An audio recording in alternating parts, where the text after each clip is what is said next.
Hello guys, I just wanted to recap my first experience with TemTem. First of all, I was screaming when I tried the game, and I was just really excited.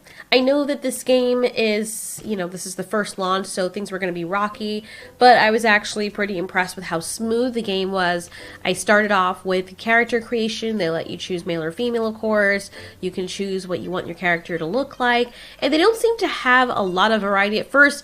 It's also quite strange with the controls because it took me a while to realize what I was selecting, because when you select something, it's almost the same color as what the borders are. So it would be interesting if while you're selecting something, they'd make it a different color, like make it a little bit more obvious, like yellow or something, instead of just light blue on a darker blue.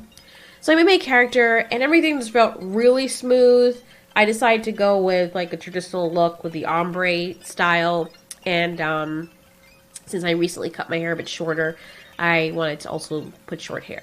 So I like the characters, like the way they look. Some games, when they just come out, the characters look horrible. And everything was moving smooth up until this point.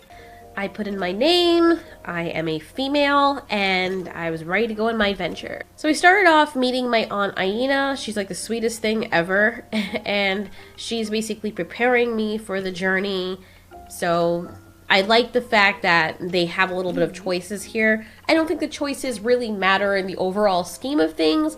I think it's just to make it a little bit more interactive. They did this, I think, with Pokemon Ruby a little bit. They explored that as well. So it's interesting that you're able to do that here. It just adds to the, I guess, the immersion of the game.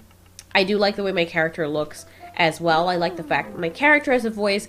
I'm not just this character that's just quiet and acting like I'm dumb or something.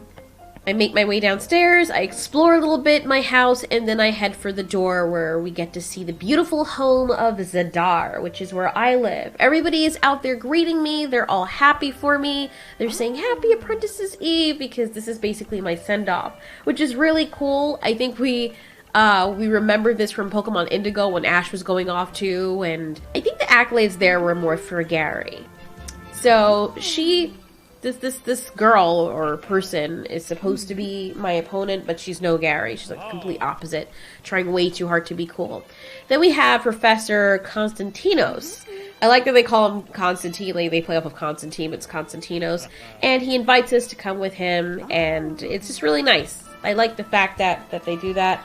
And I like that there's a little map up in the corner. It looks very refreshing. All the maps on the other games like this kind of look the same. You also can do side quests for people because they are doing this kind of like in an MMO style. So I think that's how most of the game is set up. Of course, in some of the Pokemon games, they did have something similar to this, but I think they're going to be focusing more on this in this type of game because they're making it that style of game where you have like side quests and stuff. The water is smooth. You can't go all the way up into the water, but then I go on to the lab, and it's pretty easy to find. The world is very scintillating, but this is where I will choose my starter TemTem.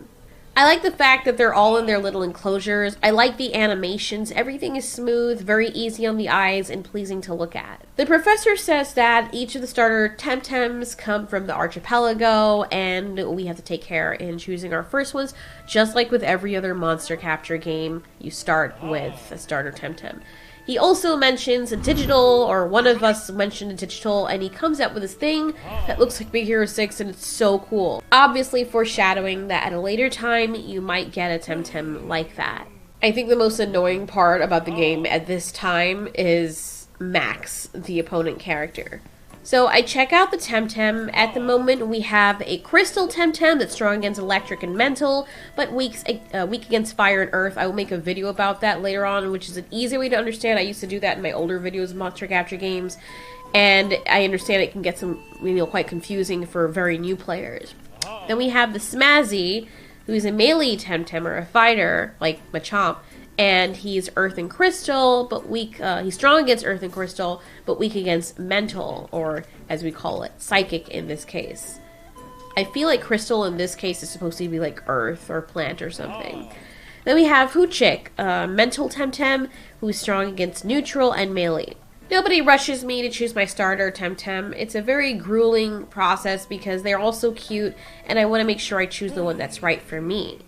But being that I like dinosaurs, I go ahead and choose the Crystal TemTem because I feel like it looks like Sarah from Land Before Time. It looks more dinosaurish.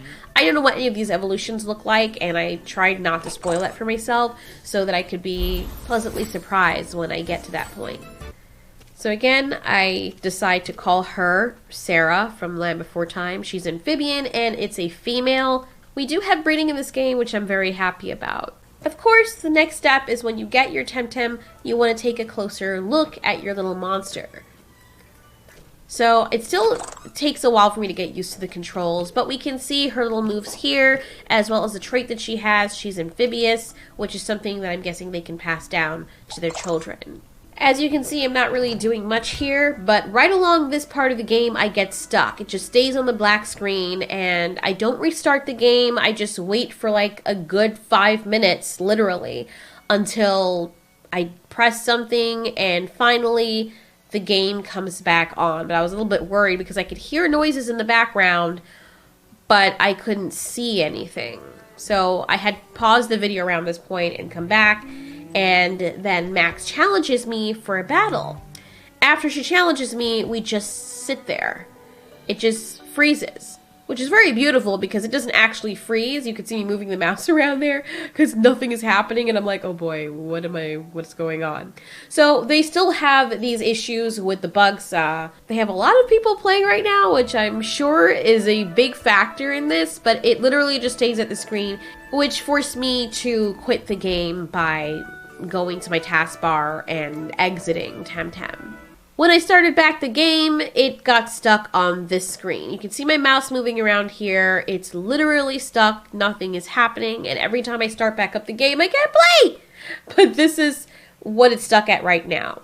So this is what they are saying on Twitter, because if this is happening to you, you are not the only one. They said they're working on improving wait times and lag spikes. Please be patient while we're working on it, because they're getting a flood of people right now saying, what's happening? I'm frozen in battle, or I'm frozen while I'm doing this, or I'm stuck at the main menu. Everyone's just getting stuck everywhere. So just be patient. This is something that it's just growing pains. And every MMO or every really huge game where it's online oriented and they've launched, it's always been rough at launch. Don't get discouraged. I know you guys are excited to play the game. I'm excited to play the game, and I was getting mad, but I realized that this is what it is. And the good thing is that Crema, they are interacting with the community. They're not leaving us in the dark. They're very good with communication. They want their game to do well, and they want us to play their game.